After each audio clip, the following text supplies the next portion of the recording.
Start agad tayo sa chipset, pareho naman Helio G81 na variant.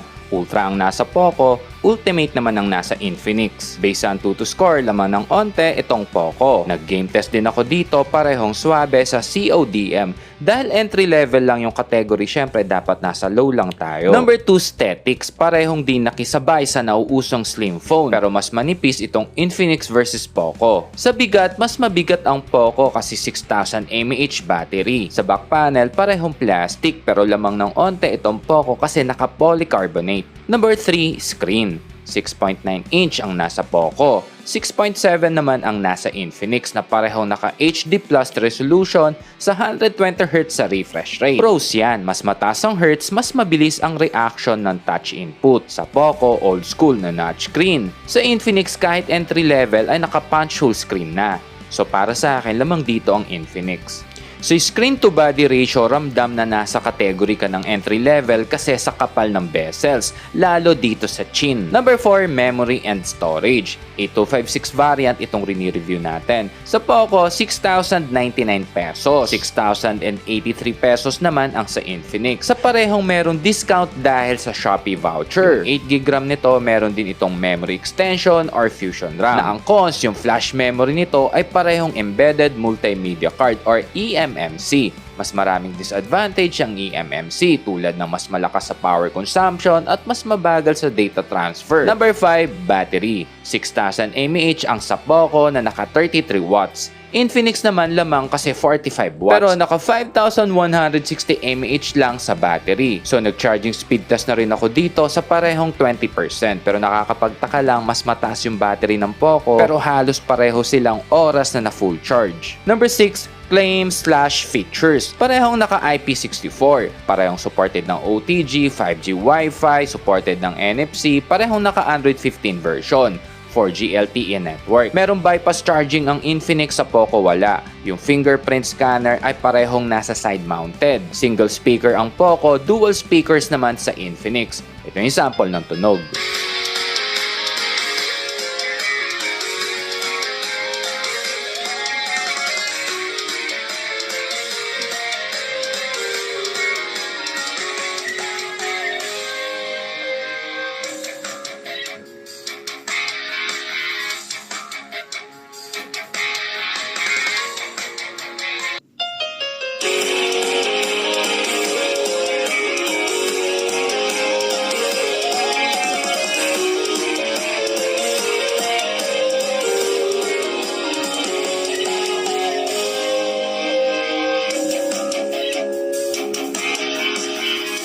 Number 7, camera. Parehong 8 megapixel sa selfie.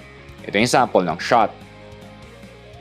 Ang main shooter nito ay pareho ding 50 megapixel. Ito yung sample ng pictures.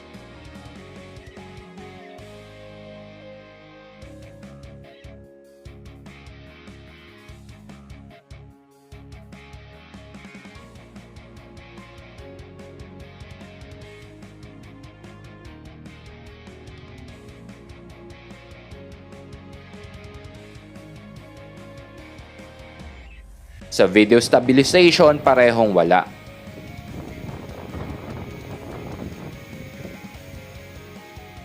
Number 8, inclusion or kung ano ang nasa loob ng box. Identical lang naman yung dalawa na merong SIM ejector, user guide, warranty card, freebie na phone case. Yung sa Infinix babasagin, sa Poco jelly case. Nandito rin yung Type A to Type C cable at power brick. Number 9, alin mas mabilis mag-power on?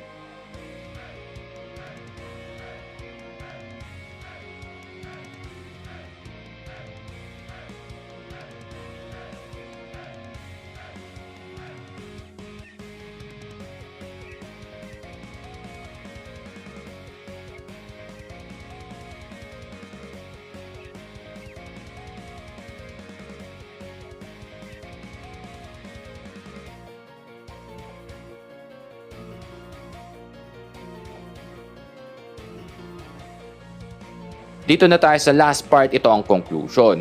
Poco kung important sa'yo yung haba ng battery life at lamang din ito sa laki ng screen. Mas okay kasi sa navigation yan. Sa camera at video, para sa akin lamang din ang Poco, mas may texture yung kuha.